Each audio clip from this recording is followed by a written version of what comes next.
There may be sometimes I may just walk up and down the rows because I want it to be interactive. I don't want you to sit there and just say this is pretty boring.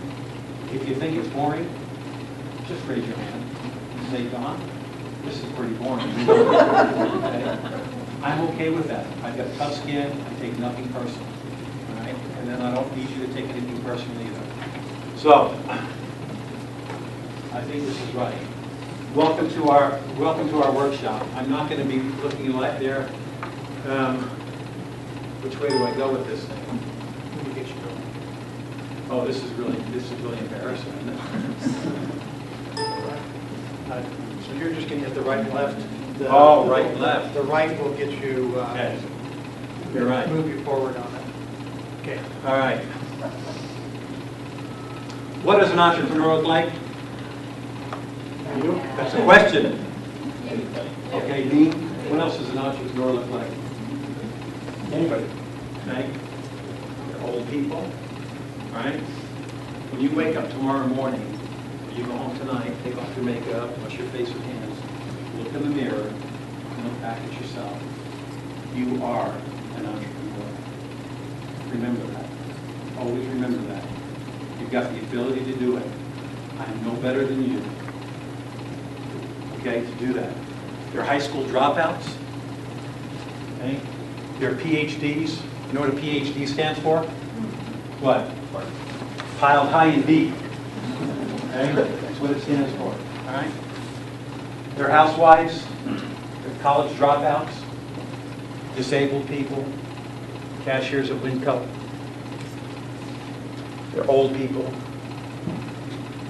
Entrepreneurs are also black. They're yellow. They're white. And they're brown. It goes across the board. Something that you need to remember about being an entrepreneur, you're going to run into all kinds of people out there, and they're going to be different color. They've got a great idea and the same goal that they have in mind as you. And I hope this is what you want to be independently wealthy, and you want to be successful. When you die, how do you want to be remembered? She liked to shop. Okay. You like to golf. Okay. I can tell you were shopping. Okay. Okay? You want to leave some kind of a legacy, okay, for your family. Because your last name, your name is the most important thing to you. Now, I've made mistakes in my life. Okay? We're not perfect. There are bumps in the road. Anyone with an idea can be an entrepreneur. What does it take? Hard work. Excuse me? Hard work. Hard work. Okay, what else does it take? Drive. Integrity. Integrity. What else? Vision. Vision. Money. Money? Sometimes. A good line is what it takes. Creativity. What else does it take? I'm going to teach you a word in Yiddish. Okay? You know everyone know what Yiddish is? Okay? Yiddish is a dialect of Hebrew. Okay? It was back in Germany. It was a mix between Hebrew and German, and it was called Yiddish. Okay? My mom is Jewish. My dad is Catholic, and I was raised confused. Okay? So I heard a lot of Yiddish in my life. And the word Yiddish, what it is chutzpah. Chutzpah means nerve. Okay? Remember that. You've got chutzpah. How's it spelled? Beats me. Sound it out. Sound it out. And you got a chutzpah. Okay? It means nerve. Right? What does it take? Action. Okay, that's what it takes to be an entrepreneur, is to act upon your ideas. Okay, you can't wait. You got to do it. Now, some ideas take a couple of years. As was mentioned before by Byron, it was when I got back to Pocatello, I was driving over the Quinn Street overpass. Remember, I graduated a long time ago from College of Business. And as I was driving over the overpass, I looked down and I saw this. There were old trailer parks in this area, old homes that were there from the 30s and 40s when they were doing the Naval Ordnance Plant. Those were people that lived there. And I said, gosh, I hate to say this, but Pocatello was the same town I left 25 years ago. And so I decided that, something needed to be done. So I walked up and down the street, and knocked on doors, and I asked everybody to sell the house to me, and I put them all under contract.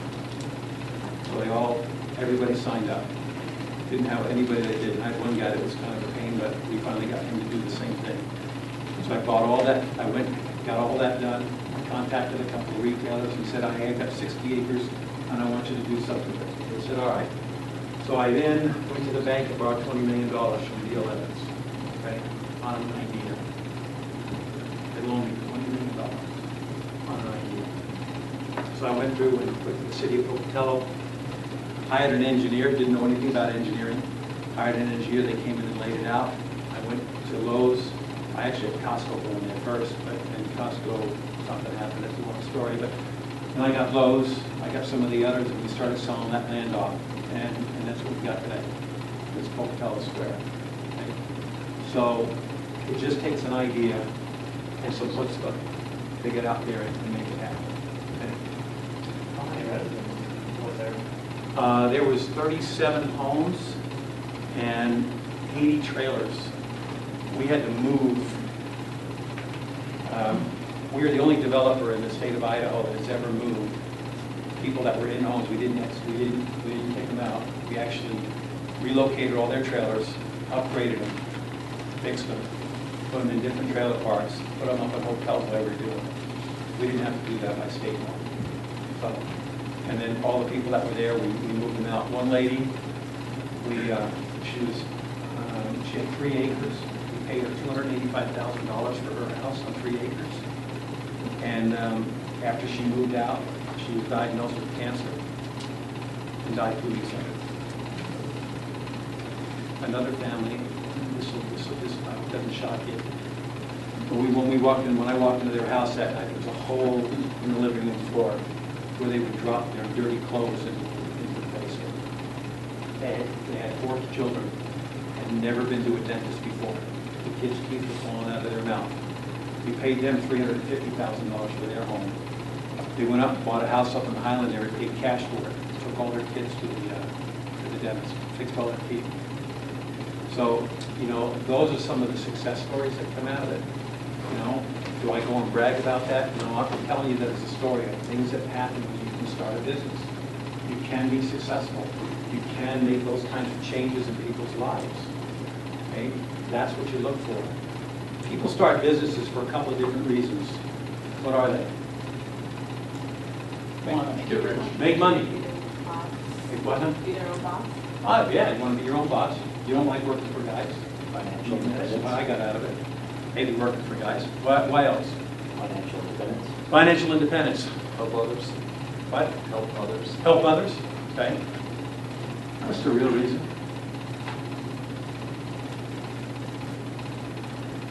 Do You I want to be poor? You want to make money? Is money a motivator? Oh, You think so? It's not a motivator. yeah. No? It's a satisfier. Oh, okay. Okay? Whoa, motivation, satisfaction. Okay?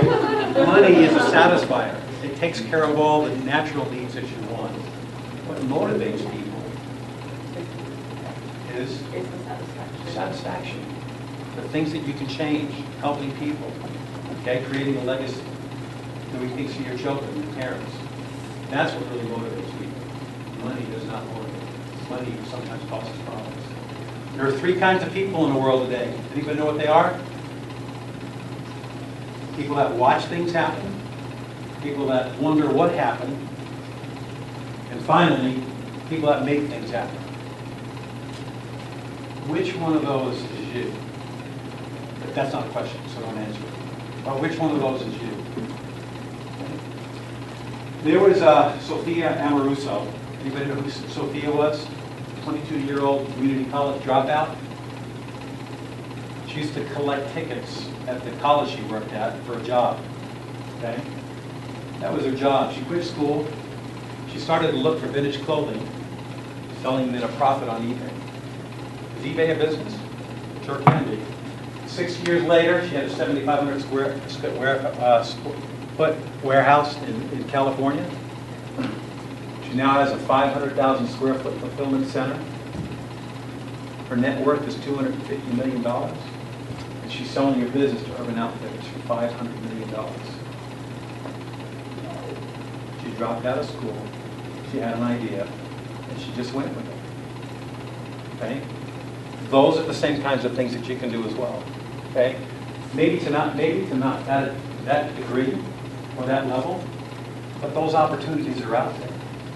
You've got to find the right opportunity and take action. Here's a friend of mine.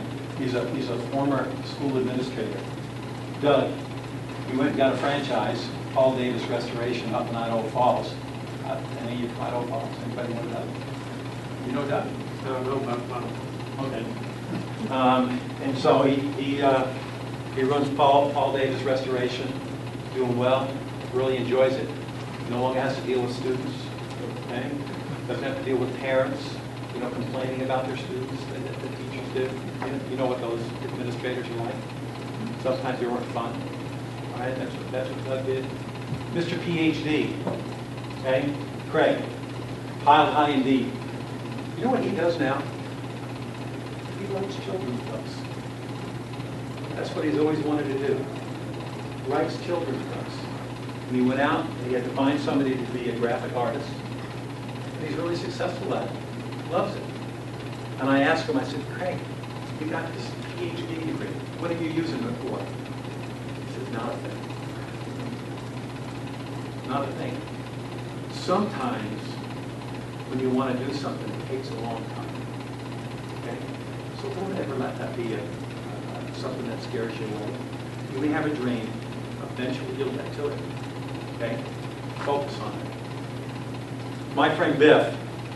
Biff will be with us next week. He lives in Seattle. He's not actually going to come here. We're going to get there. I've known Biff for a lot of years. Biff was an athlete and used to carry around a camera for the radio, the TV station up in Seattle, and would cover a lot of the sporting events. And then he started working, selling with me at Harris Communications. He was on my sales team.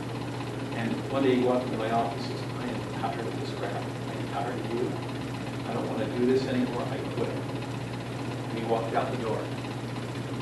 Now, if you go to your grocery stores and look on the shelves, you'll see something called Biff's Original Barbecue Sauce. Started in his kitchen. Didn't have a dime. But it's gone national. Great guy. I wanted to punch him out after he said what he said to me in my office, but we were really good friends. A rock band drummer.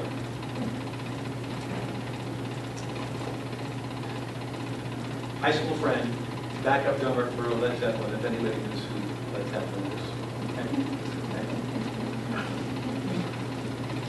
He followed his dream. Is somebody like that an entrepreneur? Being a backup drummer for a rock band, is that being an entrepreneur? Does he work for a large corporation? Does he work for himself? Has he created jobs for others? Okay. Is he making the money he wants? And is he doing the things that he enjoys doing?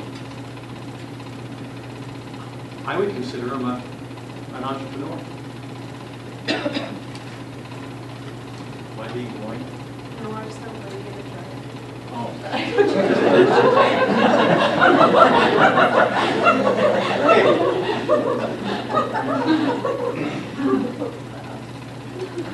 Frank Scavone, a guy that I grew up with, he always wanted to own a pizza parlor. So he owned a chain of Gold's Gyms in Florida. And he was just tired of it. So he sold all those in Florida and moved to Colorado and opened up his New York pizza stand in Colorado. And just loves it. Got his grandkids around, his wife, Jill. They really enjoy being together. Another opportunity, but look how he's only opened it up 4 years ago. Now, remember, I'm younger than 60, but older than 55. Okay, so that kind of gives you a range.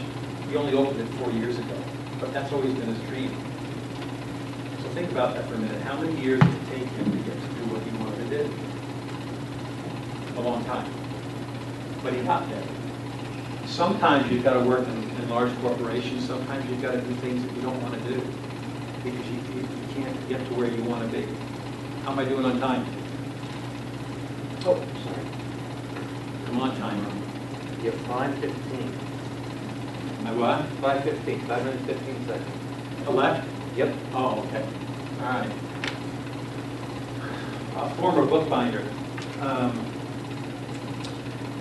That's Christine Hales and her husband. They had a bindery that they ran independently when they graduated from college, and they did it in Northern Virginia. What do you think happened to binderies? Computerized. You know, binderies have been gone for a long time. I mean, that was his love, that was his passion. So he's out of a job. It's a business that he started. He's older than I am, as you can probably tell. What's he going to do? He's not going to, he could become a greeter at Walmart. I didn't want to do that. So, anybody know what, anybody familiar with multi-level marketing? And what, yeah, I just bring that up. What about doTERRA? Anybody know about essential oils? Right? Any of you know about that? You know about essential oils, you use it? All right, okay. They now have a network of people in their upline that it would scare you how much money they make a week. Actually scare you. They've got people from Virginia to Florida to Washington to California. They move to Boise, and they're just making money hand over fist, and they're helping people, and they feel really good about it. So that's one of the things that they do as an entrepreneur. The reason I'm showing you these pictures here, guys, is because Jonathan Louie, and the reason I'm showing you these pictures is because they're no different than you, they're no different than your parents. They've all had the same kind of things that they've done in life. They've been successful or they failed. And by the way, failure bad. Failure's good. You should learn from your failures. Have I failed? Oh, yes. Okay. I don't want to tell you about it, but I failed. And I'm sure you all have. Okay? Jonathan Louie always wanted to be an artist. And he is today. He's one of the hottest artists there is in the country. Okay? I went to high school with this kid. And it took him years. He was living in the back of his car. And he just kept going and going and going. And now, I think for the last 15 years, Jonathan has been very successful and loves it. He never got married, you know, and that's Jonathan's decision. But he did something he always wanted to do. The reason I'm showing you these pictures, I want you to follow your dream. You know, take what you're hearing here today and follow your dream because you can get there. But remember, sometimes the downside to following your dream is when you don't have anybody to share with. Jonathan never had any brothers and sisters. His parents passed away. He's got nobody to share with. That's the downside. Okay? Always remember that. All right? And you don't have to mimic or be what Don Z is. You need to be your own person and do what you need to do. Okay? So one of the things about an entrepreneur is when we first started in the 1700s to the 1950s, there was the original classic entrepreneur. Hard worker. Who said hard worker earlier? Somebody did. Okay. What's your name? Mark. Mark. Okay. So they said, you need to be a hard worker. Here's something that's really funny about an entrepreneur. They're loners. Okay? They really are. When you know, I've got a lot of friends, okay? But here's, when we were at GE, they used to do what's called a 360. That means what a 360 is they would go to all your peers and say, we need you to rate that person on their personality, the things that they did, the things that they didn't do. And so consequently, I would get the lowest mark because I was a loner. Because when they have a party, Don wasn't there. Because I don't like, I mean, I like to socialize. I did a lot in college. But after college, it was like, you know, I don't need to be, all catch-all guy to go out and party and do all those kinds of things. They knew what I could do, and so I didn't need to impress people. I just said, I'm just going to do what I'm going to do. And so we're kind of a loner a little bit, right? Not really a loner, but we're kind of loners. Think of it, that way. The next thing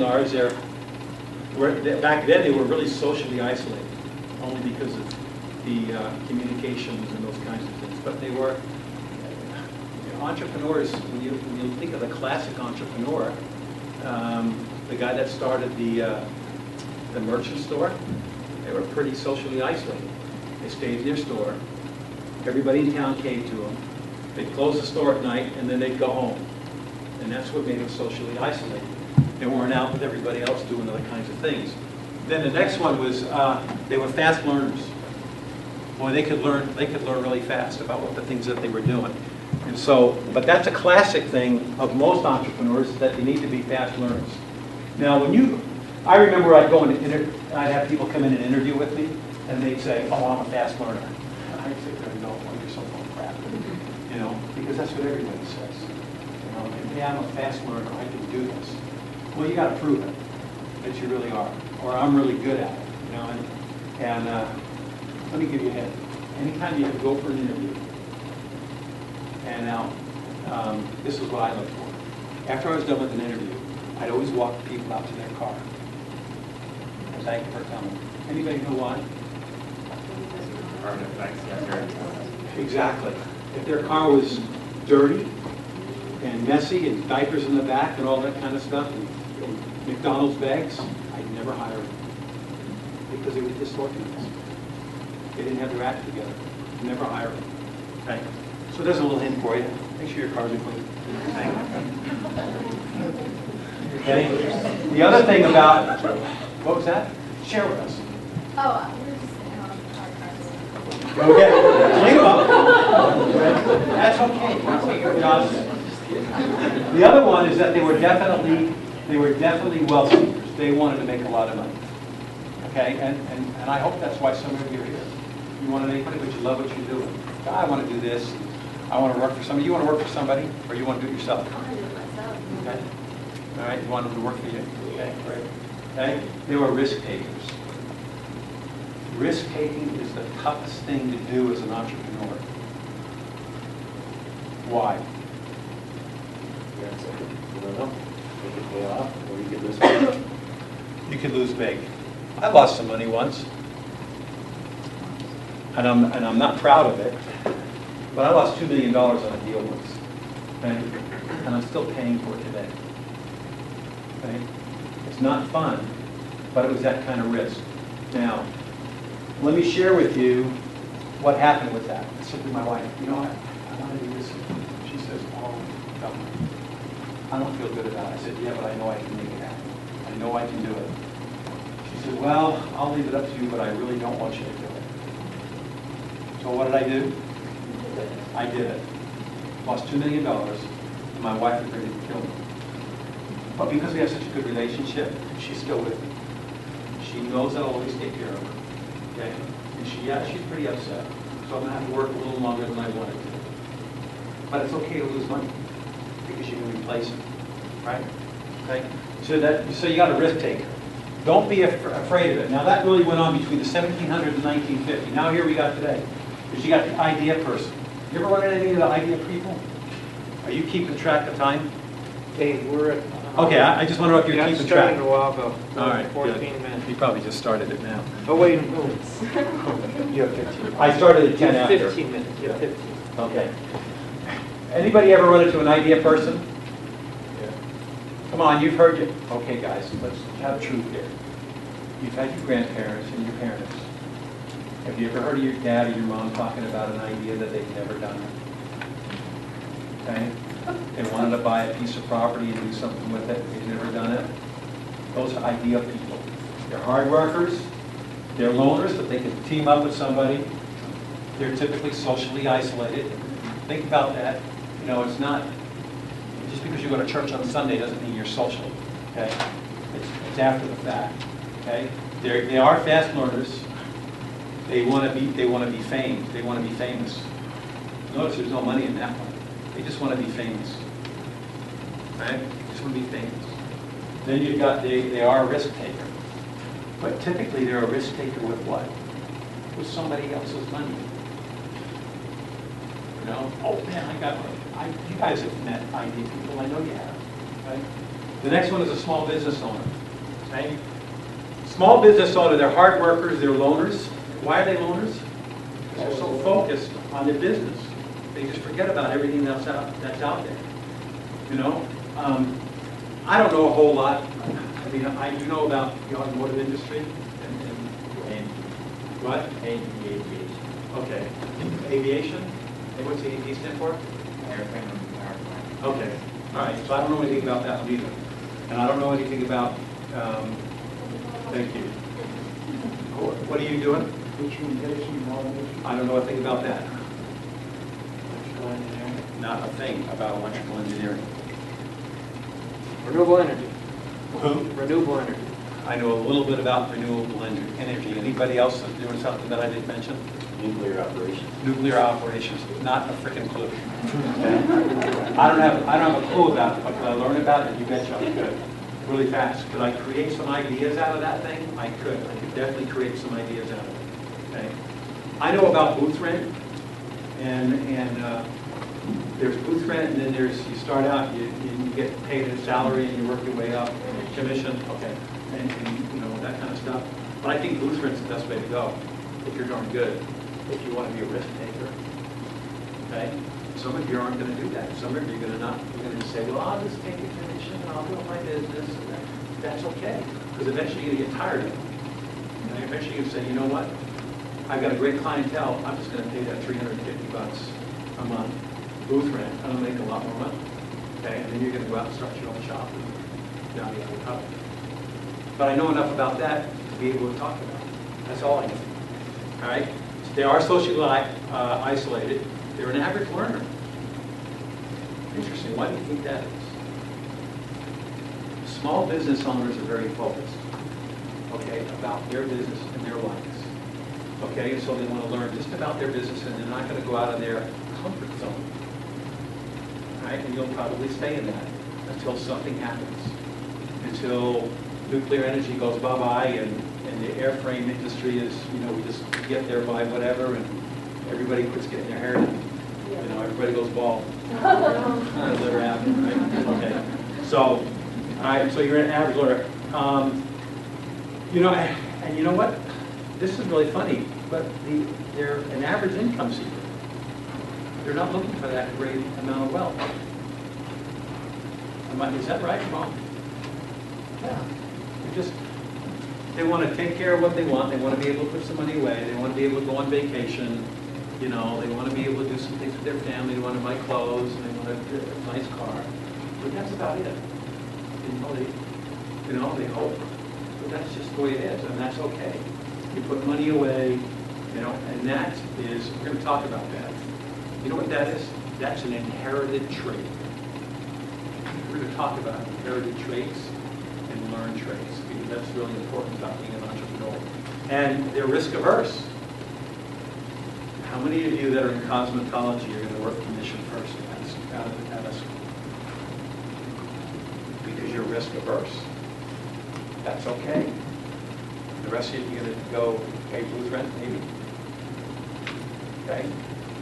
A little more aggressive, a little more risky. Okay? But that's all right. Okay?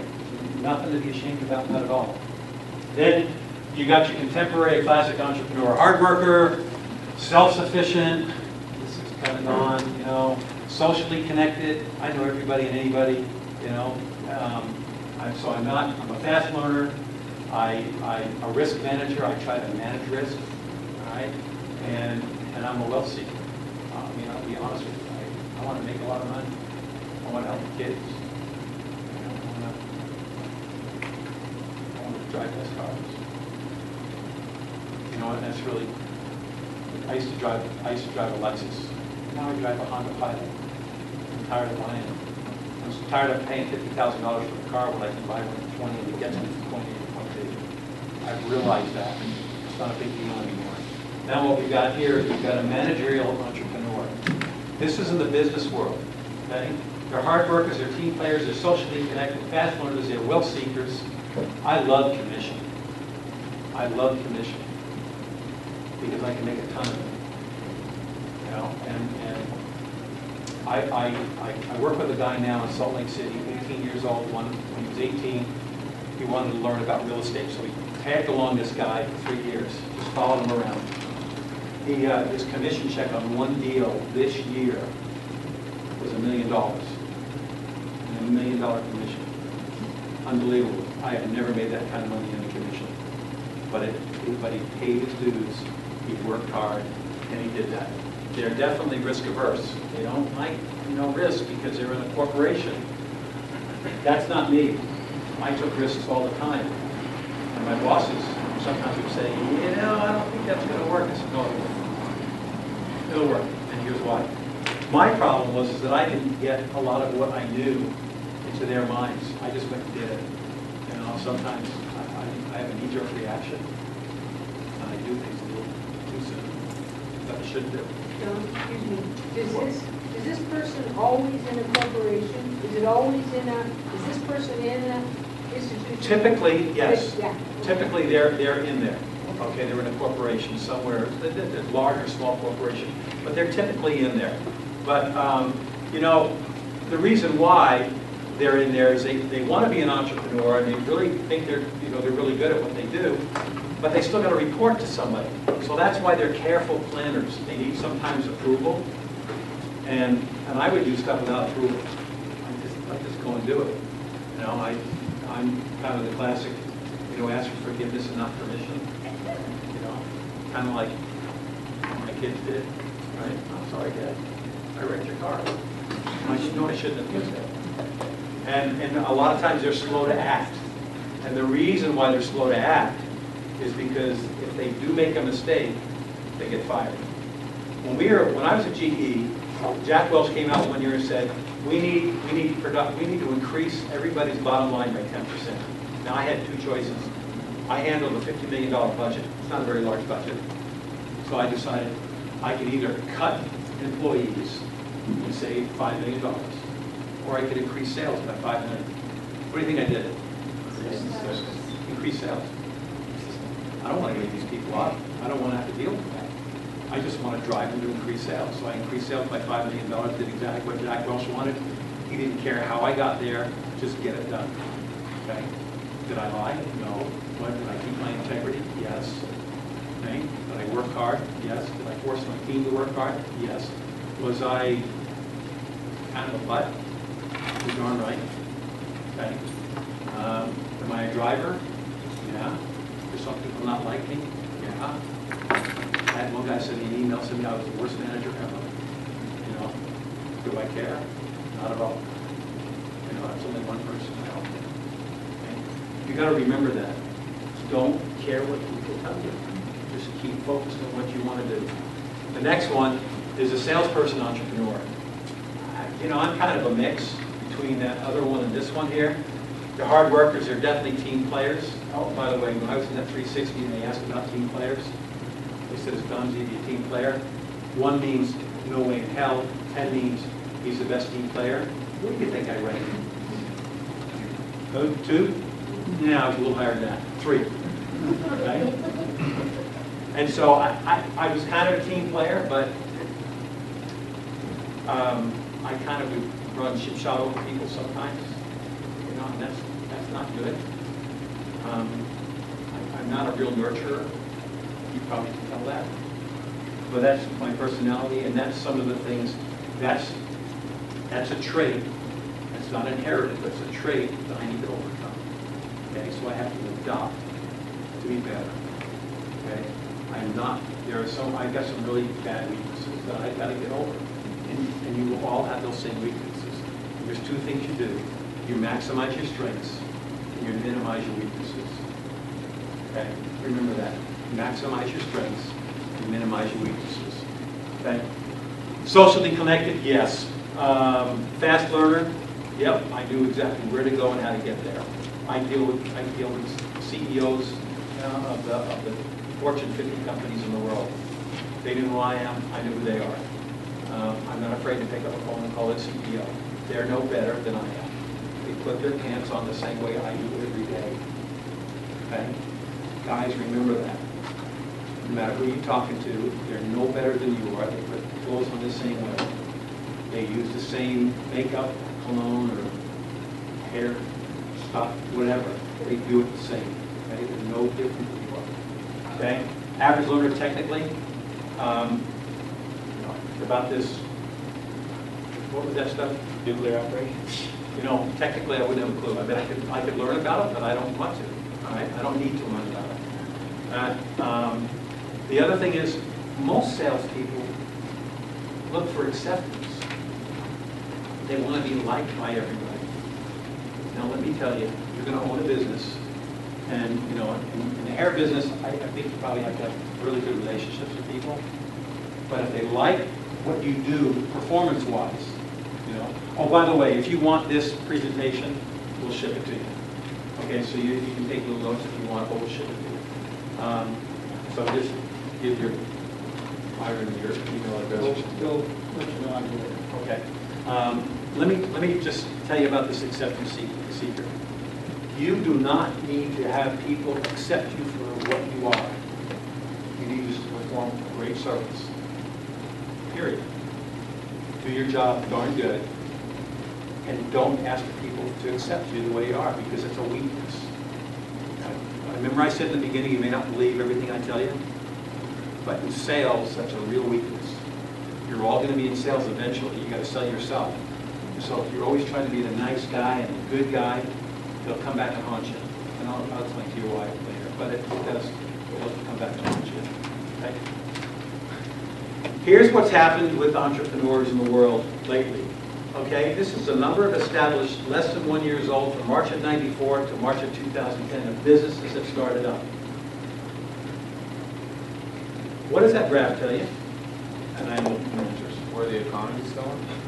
We're in the trouble. Well, yeah, I mean, that's true, where the economy's going. What else is it? We're in a ride.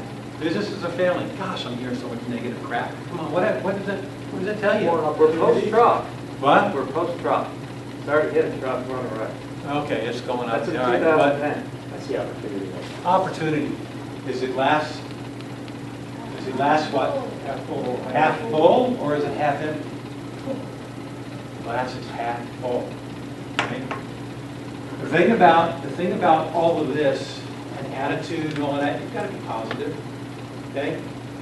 There's a huge opportunity out there. You ever hear of the little boy that was? I love this story about the little boy that was, you know, he was told to shovel to get horses manure out Out of the barn. out of the barn. And he was in there just working, and the other guy says, "I'm not going to do this." You know why the little boy kept digging and digging and digging? He was looking for the pony. He knew there was a horse in there somewhere. Okay? But he had a good attitude about it. The other guy, I don't want anything to do with it. So it's all in your attitude.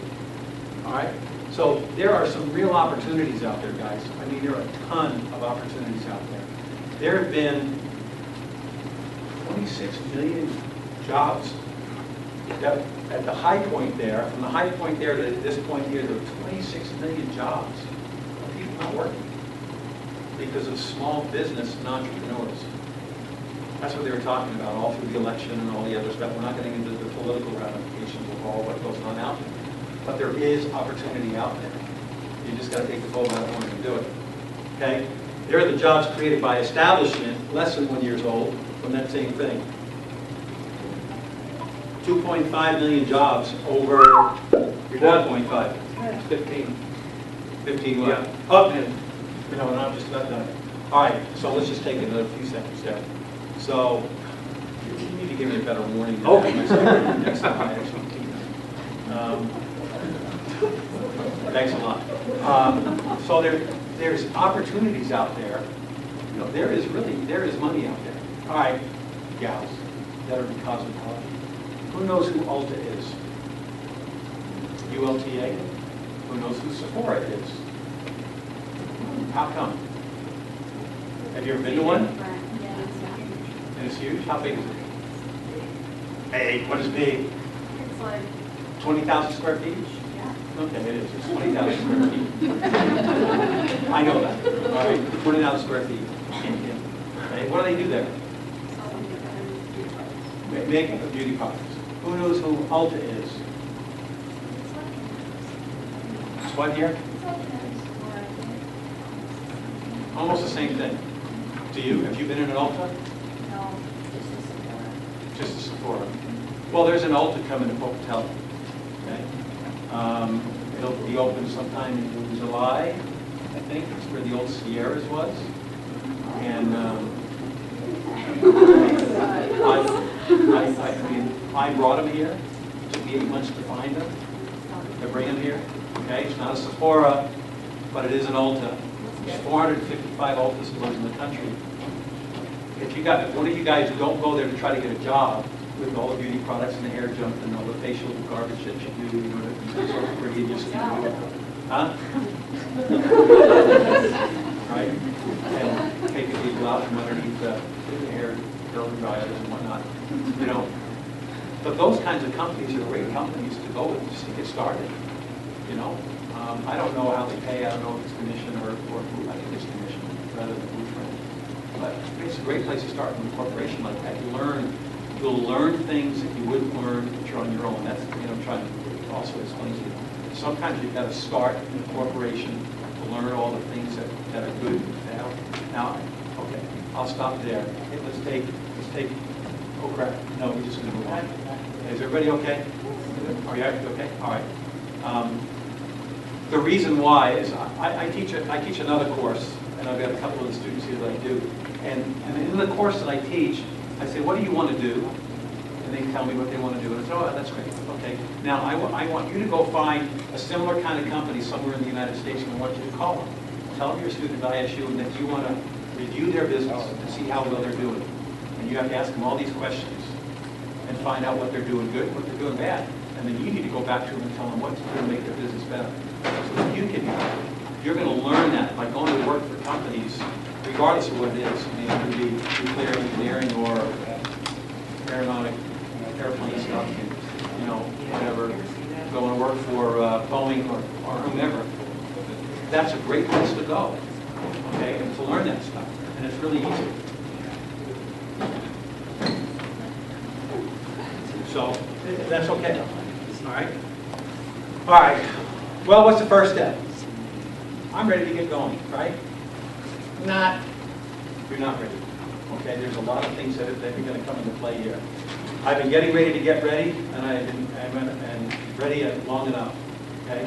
You know you want to do it. You graduated. You've had this idea for 10 years. You wanted to start something, and you know the analysis paralysis is over. I've got to get going, and I've got to do something. And so what happens is, do you have a plan? Now, everybody talks about a business plan.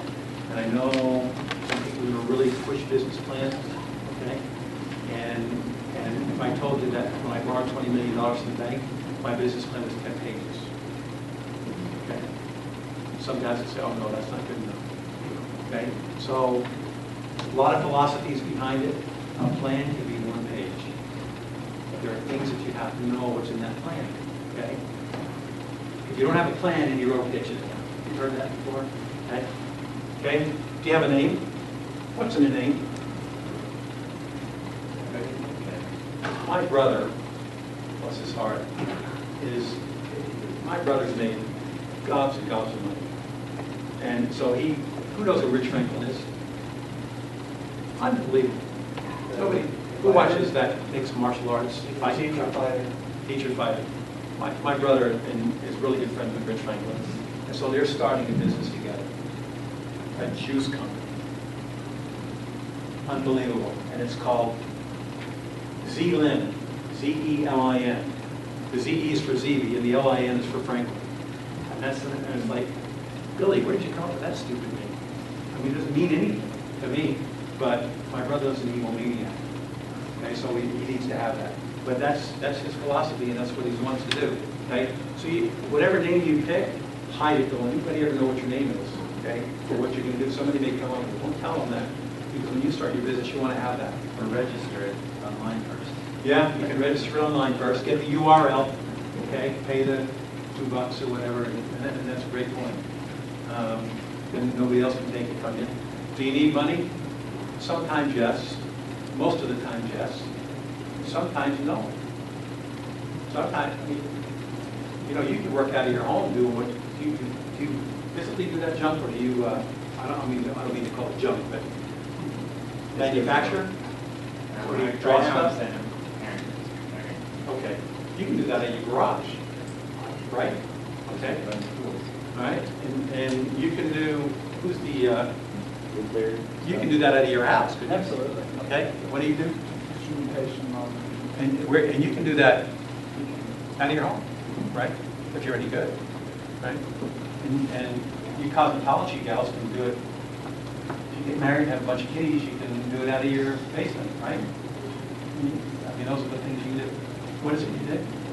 Electrical engineering, but that's not what Okay, all right. Can I start small? Yeah, you can. All right. Stay away from naysayers. Who are naysayers? Wives. Pessimists. I like that. Wives. My wife was a naysayer. I did it. And you know what I get every once in a while? Come on. What do I get from her every once in a while? I told you so. Right? I told you so. You know. Keep your eye on the goal, guys. If you have a goal, just keep your eye on it. It doesn't mean you're going to have to start now. You know, who's my target market? I mean, you guys know who your target market is. You know who your, I mean, everybody knows who their target market is, unless you're going to go outside and do something else that you've trained in. The target market's out there. I have one guy that's doing a bookstore. He's in one of my classes, and he's doing a bookstore. So he found this company back east that's doing all this stuff. And I went to their website to look at it. I said, well, tell me about the company. What are they doing right? What are they doing wrong? And he says, well, they're doing this and this and this right. I said, I don't know anything about this, so I can tell you what they're doing wrong. I don't have a clue about what their business is. It's gaining stuff, bookstore, I have no idea. But I told him what was wrong with their website. And he went, wow, you're right. And so he put that in his plan to tell them to do it. He changed his, and when he changed it, he found out he's increased his sales. Sometimes you've got to go outside and get ideas from other people, because you know why? We've got tunnel vision. We sometimes don't look outside that box. Have you tested it? Right? Now we're ready to go, right? Not? Okay. The go step, like I told you before, can be 2 years from now. Okay? Don't give up. Like my friend, the Hales, Christine Hales, the book writer. You know, they took him so long. My friend Biff, that's not his name is Jim Howard, but he likes to call him Biff. He's got a flat top. He looked like a real Biff. Can you back up just one I wanted? I think one of the things that needs to be there too is you have to understand how you're going to make the money from your plan.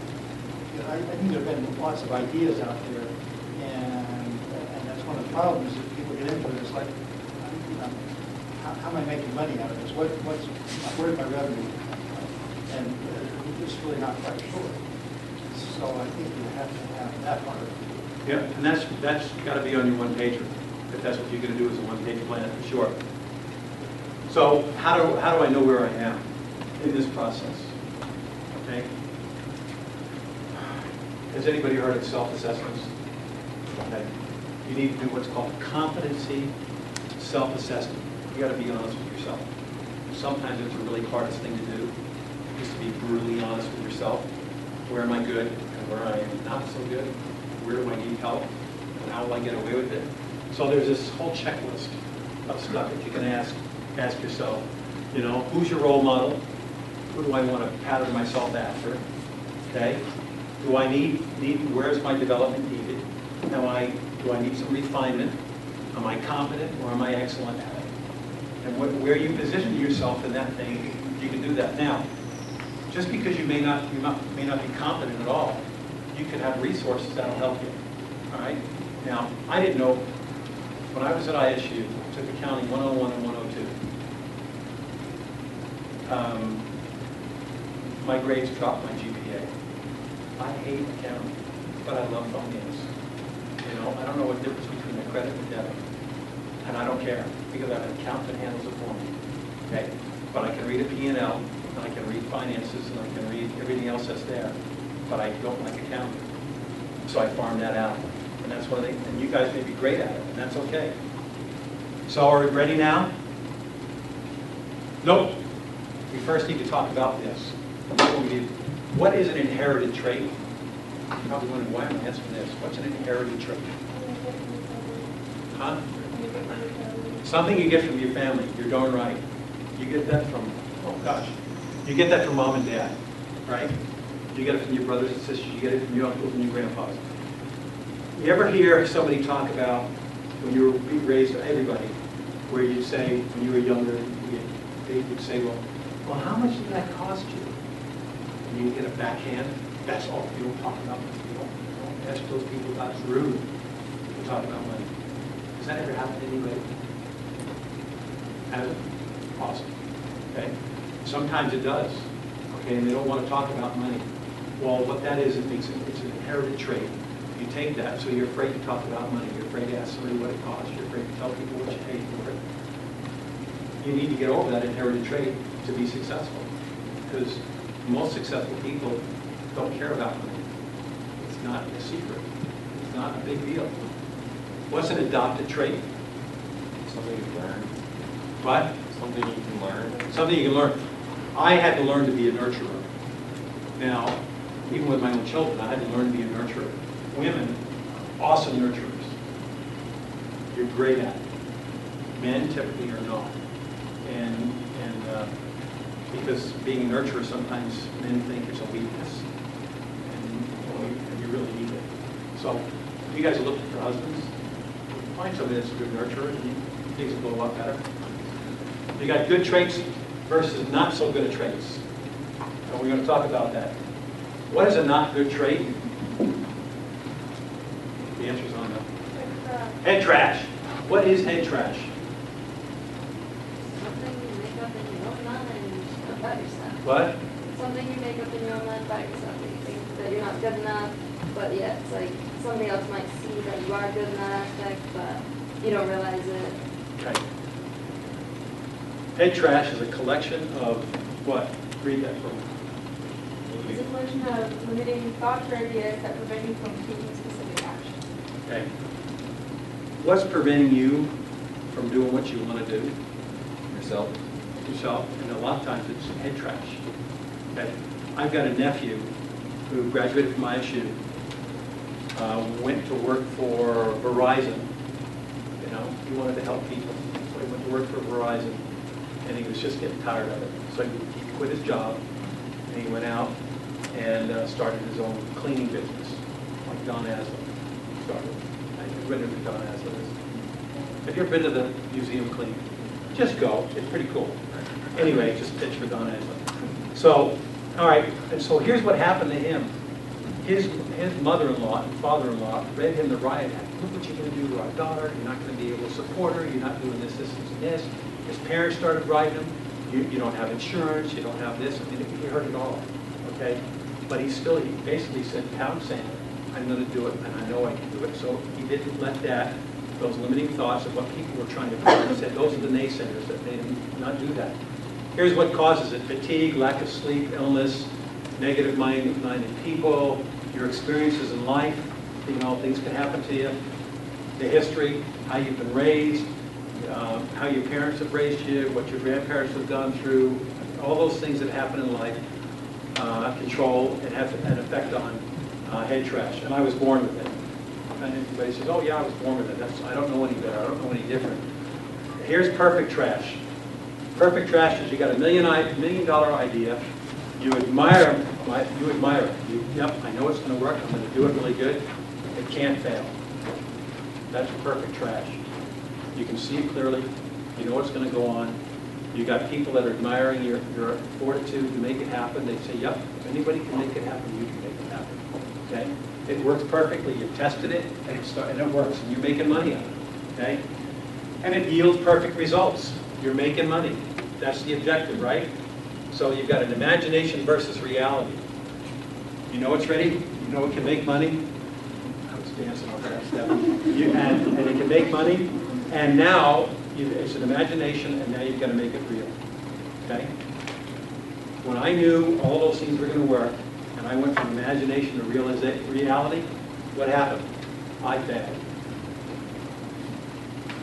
I lost $2 million. You know, but I didn't let that stop me. I didn't let it get me down. I said, you know, that's just the way life is. You know, I don't expect anybody to lose that kind of money. I was stupid. I should have listened to my better half, but I didn't. Okay? You got comparison junk. Why does it take you so long to get that thing done there? You compare yourself to the rich and famous. What's that TV show that was out there years ago? Living in the mansions and all of this stuff. Yeah. And you'd watch that crap on TV and you go, geez, I want to be like that. And there you are sitting on that, you know, that's never going to happen. So I just want to, we're going to get through this. I know it was just a little, but I want to talk about that right here. It's a quick YouTube. It's just awesome. And you know what, if I don't get through, is everybody okay with like maybe a couple minutes over? Do you have dates or something? Oh, Stuart. You know what? I re-downloaded something else. I had to re-download that whole thing.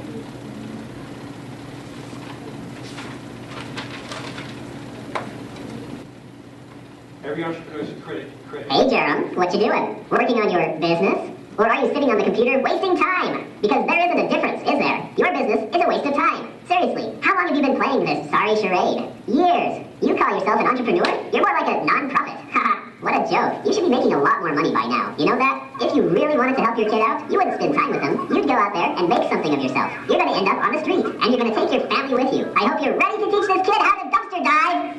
Hey, wake up. You know you sleep too much? Sleep is for people who are paying the bills. Don't be a wussy. Wussy. Wussy. You know, a lot of guys have made millions by the time they reach your age. They're cruising the world and making money while they sleep. Some of them are 10 years younger than you. So what's your problem, huh? I know. Let's come up with excuses for why your life sucks. I'll start. You know, Jerome, you're a good, decent guy. You're trying your best every day to... Well, I've had enough of that. Why don't you just give up and get a job? I hear McDonald's is hiring. Why are you lounging around here when you didn't even make enough money to cover the bills last month? Oh, hey, look. Who's calling? It's your father-in-law. He wants to know when you're going to start taking care of his daughter. You know, make enough money so she can eat properly. Maybe get some health insurance. Just don't get life insurance, or you'll be worth more dead than alive. Haha, loser. Are you done yet? Look at you. You're sitting here every day, pretending like what you do makes a difference. Are you stupid? You're wasting your time. Your best efforts aren't good enough. You're not good enough. Face the facts. You're a failure. You'll be 70 years old, and you'll still be doing the same thing from your bed in a nursing home. You'll have to sponge off your children, and everyone will point at you and whisper, that's the guy who wasted his life trying to be his own boss. When are you going to give up? Hi, it's What? Mike Hallowitz, What's that? and you are watching Honor Roll. And today... I hope you're ready to teach this kid how to dumpster dive. Stuart, how do I get out of this? Escape. Oh. See, I don't know anything about this stuff here. Now what? Excel? All right, awesome. Okay. You know, there's all those comparisons. You got those little minds talking to you in the back. You know, wives sometimes nag, you know, hubbies about this. Husbands nag their wives about it. Your in-laws are going to, you know, complain about it. You just got to get through it. And you got emotional garbage. I hate my job. I hate my bosses. I hate my family. You know, we blame the economy of everything that's going on. Everyone earlier said, well, the reason everything's down is the economy. You can change that. There's an opportunity out there. You know, don't see change as an issue. See change as an opportunity to be able to make things happen. We fear failure.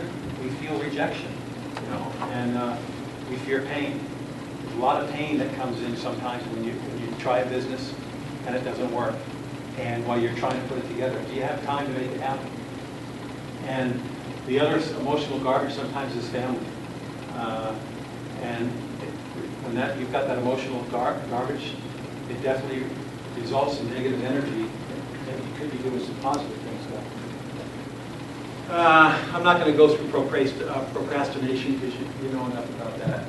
It's an analysis paralysis, you're taking forever, you're getting ready to get ready, you keep getting ready to get ready, you rationalize, and you end up doing nothing.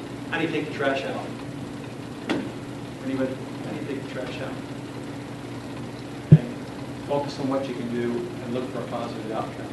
Even if it means you do this part of it and you've got a positive outcome, okay, then go to the next step. Sometimes it's going to take years to get you through that, but that's okay. And then always think of the best possible outcome of what you want it to be. You know, it may be, how much money am I going to make?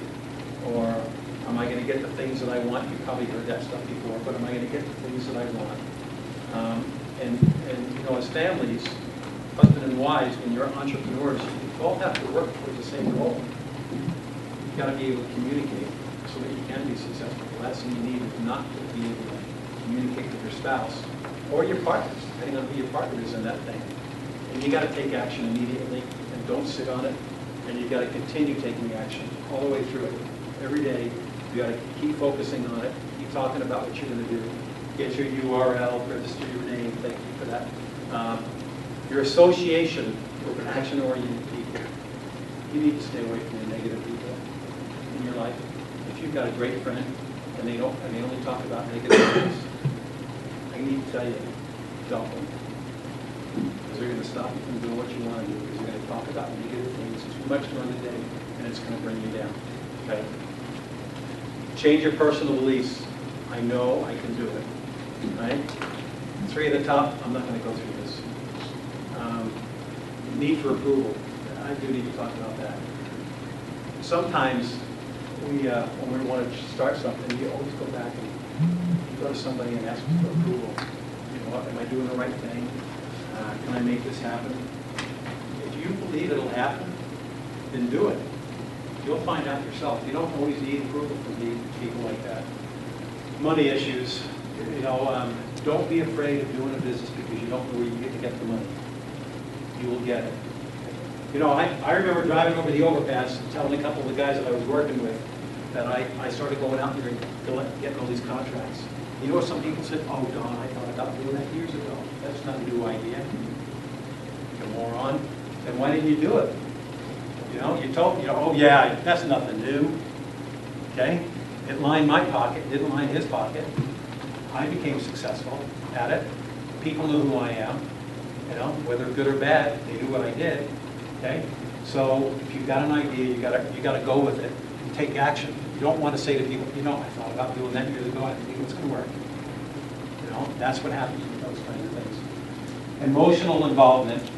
If you're emotionally involved in something, you sometimes can lose control of what's going on. So take out the head trash. Oh, until we learn how to empty our head trash, these negative beliefs will continue to be a major obstacle to our success. Okay. I love that picture there. Think of that. Keep that head trash out of there. Since 2007 to date, the U.S. is down 180,000 business startups. There's a huge opportunity for you to go out there and start some businesses out. Never has there been a better time that you couldn't make something happen out there. Let's go to one of the last great things. The founder and CEO, Larry Ellison. Great achievers are driven not so much by the pursuit of success, but their fear of failure. I'm sure you've heard that. You don't want to fail. Anyway, I was like right on time. I did blow past a couple of those. If you want to stay, I'm more than happy to stay and answer any questions.